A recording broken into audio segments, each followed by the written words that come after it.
Di materi kita kan di semester ini kan pakai tentang mata kuliah lembaga bisnis syariah dan industri halal. Berarti kan ada dua, di satu sisi adalah bisnis syariah, di sisi lain adalah industri halal. Nah, Pak Kiai, pertama tentang bisnis hotel syariah nih Pak Kiai. Sebenarnya bagaimana perkembangan bisnis hotel syariah di kita? Pak Kiai kan sering menyampaikan bahwa niatnya pada awalnya adalah ingin mendapatkan rezeki yang halal dengan menerapkan hotel syariah ini. Nah, kira-kira apa Pak Kiai yang perkembangan hotel syariah hari ini Pak Kiai? Hari kemarin juga ada diskusi tentang hotel syariah. Mungkin kalau masalah hotel syariah dulu memang ada yang dari sisi peristirahat dulu ya. Jadi memang untuk hotel ini ada istilah hotel syariah, ada juga hotel halal. Nah kalau sekarang itu yang digandrungi oleh pihak-pihak terkait itu menggunakannya Muslim friendly. Jadi pakai Muslim friendly, jadi tidak pakai halal, tidak pakai apa, tidak pakai syariah. Konsepnya jadi dengan layanan Muslim friendly. Muslim friendly ya, maksudnya bagi tamu yang menginginkan layanan Muslim yang layanan syariahnya itu bisa terpenuhi.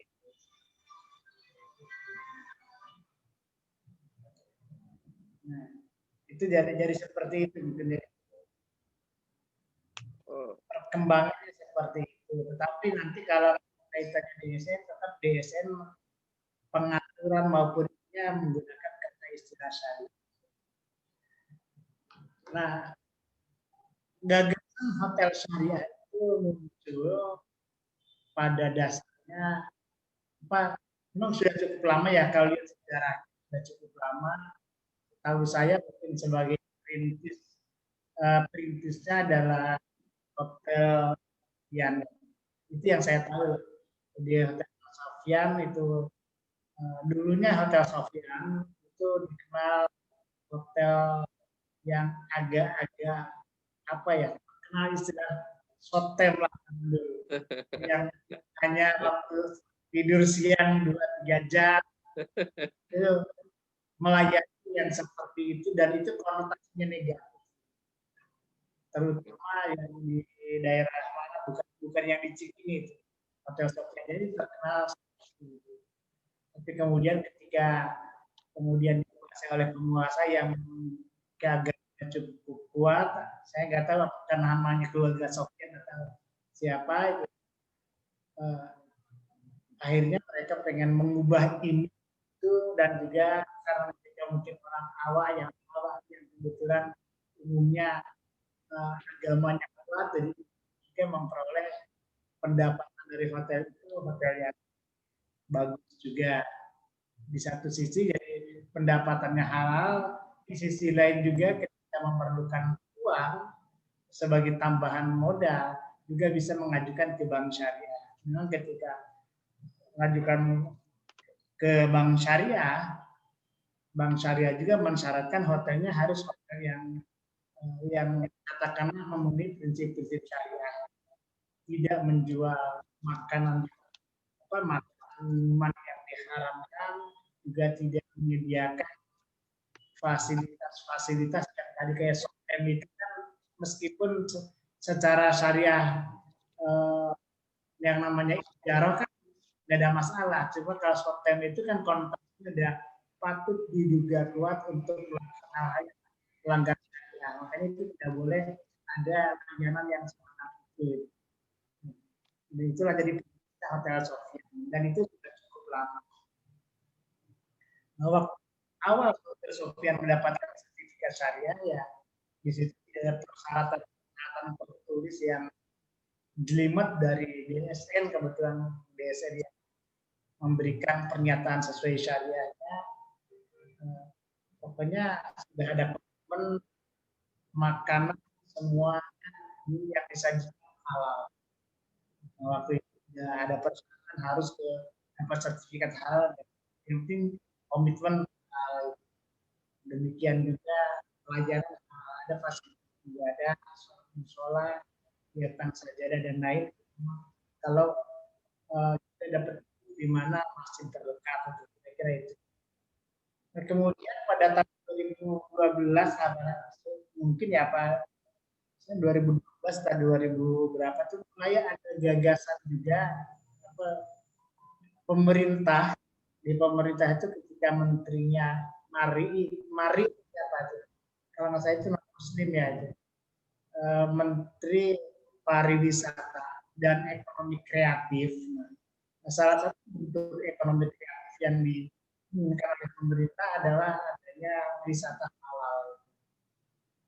Jadi, nah kalau menterinya saya kira itu ya yang penting sukses, bahwa tugas dia sebagai Menteri Pariwisata dan Ekonomi Kreatif sukses. Nah, kemudian wakil menterinya Pak Sabta siapa lupa nama, Sabta Winarda atau siapa nama, ada Sabtanya, itulah yang luar biasa, dia siap membuat aturan, bahkan bukan hanya aturan tapi juga mensupport dana untuk pengembangan wisata syariah. Nah, dalam konteks wisata syariah itu ada 4 hal yang mau disyariahkan. Satu hotel, yang kedua restoran, yang ketiga BW apa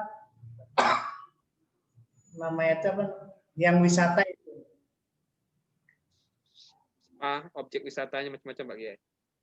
Nggak, yang wisatanya. Satu lagi apa ya, apa objek wisatanya. Jadi ada yang terkait dengan yang penyelenggara wisata itu apa? Travel Pak Kiai. Travel. Ya kayak travel, tapi ada istilah khususnya lagi. Biro perjalanannya Pak Kiai. Ya, itu yang jadi ada yang terkait wisata tuh gitu. Jadi ada, dan semuanya perlu disertifikat.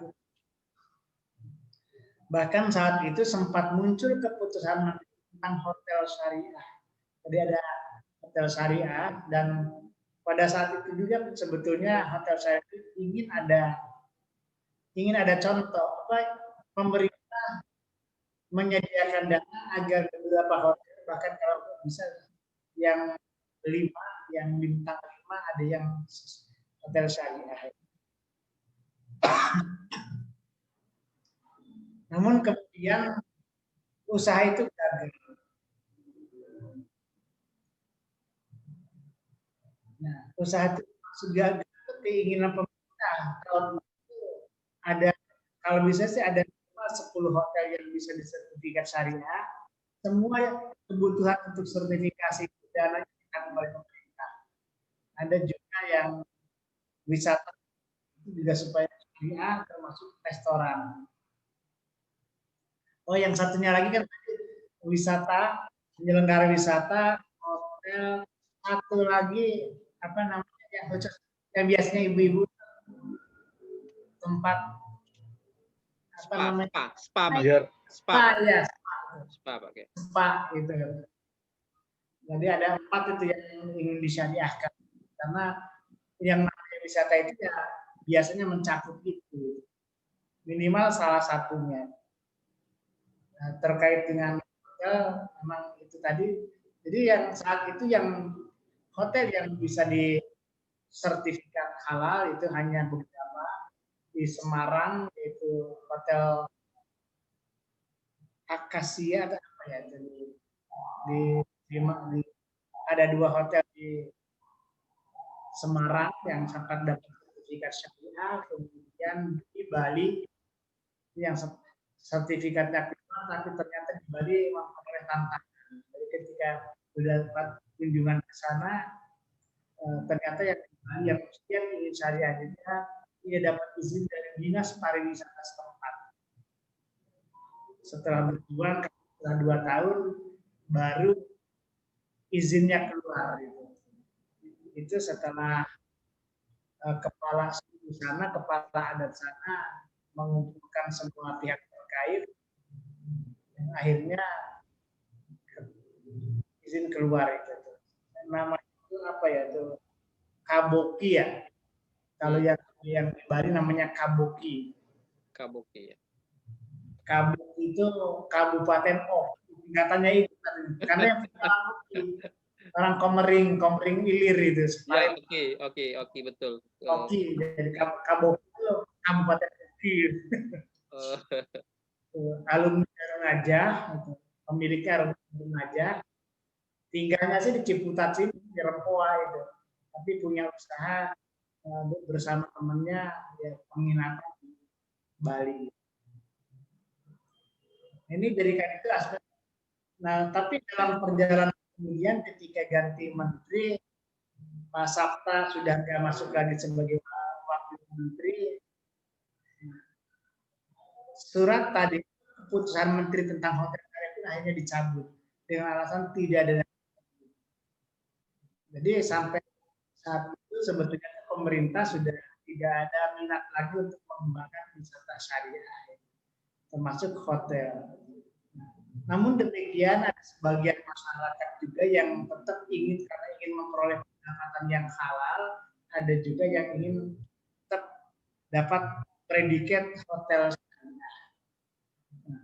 Nah, hanya saja di antara hotel syariah itu tentu ada plus minusnya. Dikatakan minusnya yang ingin bersyariah itu hotel yang tidak berbintang gitu. Ya, atau kalau zaman dulu hotel melati lah, atau mungkin hanya penginapan itu yang mau bersyariah yang seperti itu. Jadi kalau dilihat kelasnya kelas ya Losmen. kelas apa? Losmen. Dulu namanya Losmen apa? Ya Losmen lah kelas Losmen. Nah yang bintang 2, 3, 4. Tapi yang di Solo tuh pakai bintangnya bagus. Nah yang hotel-hotel Losmen.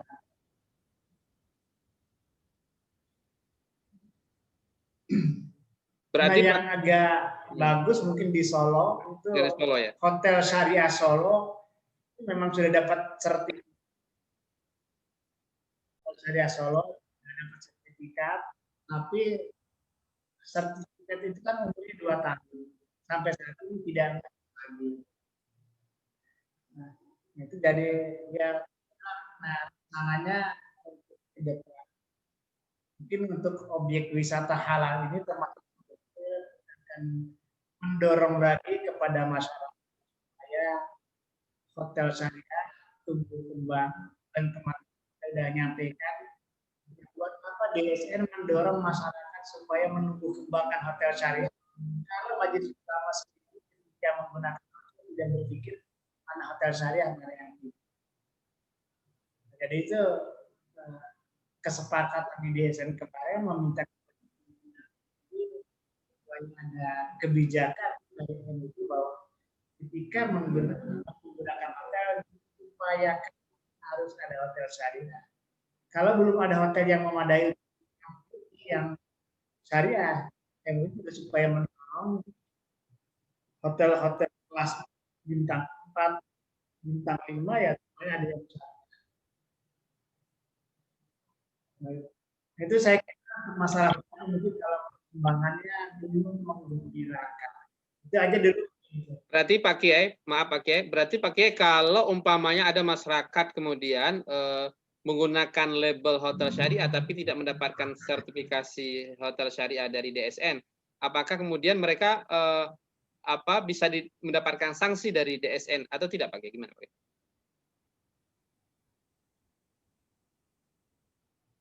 DSN tidak punya kewenangan memberikan sanksi. Tapi kalau misalnya ada masyarakat menjadi tamu hotel dan kemudian merasa di situ tertipu, artinya tertipu itu dia masuk ke situ karena ada pernyataan saya tidak karena akan mengajukan ke pihak terkait. Jadi di situ ada perlindungan konsumen. Itu ada kena sanksi kalau yang seperti itu. Menyatakan syariah tetapi tidak syariah, ada undang-undang yang bisa menguntungkan mereka. Kalau DSN pernah memberikan sanksi. Baik, terima kasih Pak Kiai. Nah, ternyata di Fatwa DSN MUI nomor 108 itu yang dikatakan kategori hotel syariah itu setidaknya mencakup 3 Pak Kiai, produk, pelayanan sama pengelolaan Pak Kiai ya. Jadi tiga itu harus terpenuhi. Produknya harus syariah, lalu kemudian pelayanannya juga harus syariah. Yang ketiga adalah pengelolaannya sesuai syariah, sehingga dia bisa dikatakan hotel syariah. Pak Kiai, sampai lupa ya kita mengucapkan sama Pak Kiai sama guru kita ya. Selamat ya Pak Kiai jadi diamanahkan Allah jadi ketua DSN MUI sekarang ya, barakallah. Kami sekelas mengucapkan selamat nih. Mudah-mudahan berkah, mudah-mudahan Allah berkahi selalu, dan guru kita juga diamanahkan Allah menjadi Dewan Pengawas Syariah Bank Syariah Indonesia baru nih. Selamat Pak Kiai. Ini